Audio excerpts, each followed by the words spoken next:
Praise the lord. Good morning. ప్రభువైన యేసుక్రీస్తు నామములో మీకు అందరికీ కూడా ప్రత్యేకమైనటువంటి వందనాలు తెలియజేస్తున్నాను. ఈ ఉదయం గుడ్ న్యూస్ అనేటువంటి కార్యక్రమానికి మిమ్మల్ని అందరినీ కూడా ప్రేమతో ఆహ్వానిస్తుంటున్నాను. మరి ఈరోజు గుడ్ న్యూస్ని ధ్యానిద్దామా? పరిశుద్ధ బైబిల్ గ్రంథం నుంచి కీర్తనల గ్రంథము 88వ అధ్యాయం 13వ వచనం. యెహోవా, నేను నీతోనే మనవి చేయుచున్నాను, ఉదయమున నా ప్రార్థన నిన్ను ఎదుర్కొనును. దేవుని నామానికి మహిమ కలుగును గాక.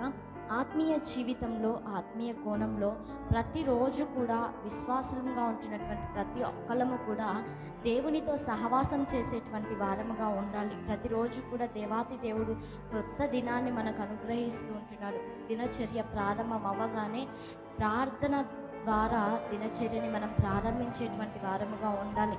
ఇక్కడ ఉదయమున నా ప్రార్థన నిన్ను ఎదుర్కొనును అని దేవుని మాటలు సెలవిస్తూ ఉంటున్నాయి. మనం చేసేటువంటి ప్రార్థన దేవుని ఎదుర్కొనే విధానంలో ఉండాలి. లేకపోతే మనం చేసేటువంటి ప్రార్థన ఆయన యొక్క మనసును కదిలించేటువంటి స్థితిలో ఉండాలి. మరి ఈరోజు ఈ యొక్క గుడ్ న్యూస్ని చేత పట్టుకొని ప్రార్థన చేద్దామా?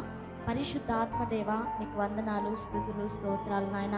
ఆత్మ తండ్రి, మీకు వందనాలు. మరొక దినాన్ని మాకు ఇచ్చినందుకు మీకు స్తోత్రాలు. ఈ గుడ్ న్యూస్ అనేటువంటి కార్యక్రమాన్ని చూస్తున్నటువంటి నీ బిడ్డలందరినీ కూడా మీరు జ్ఞాపకం చేసుకోమని అడుగుచుంటున్నాం. అయ్యా, నీకు స్తోత్రములు నాయన.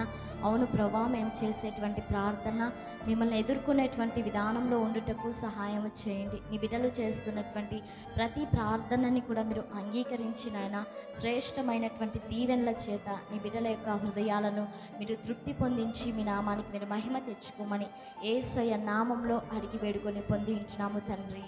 ఆమేన్, amen. Praise the Lord. God bless you all.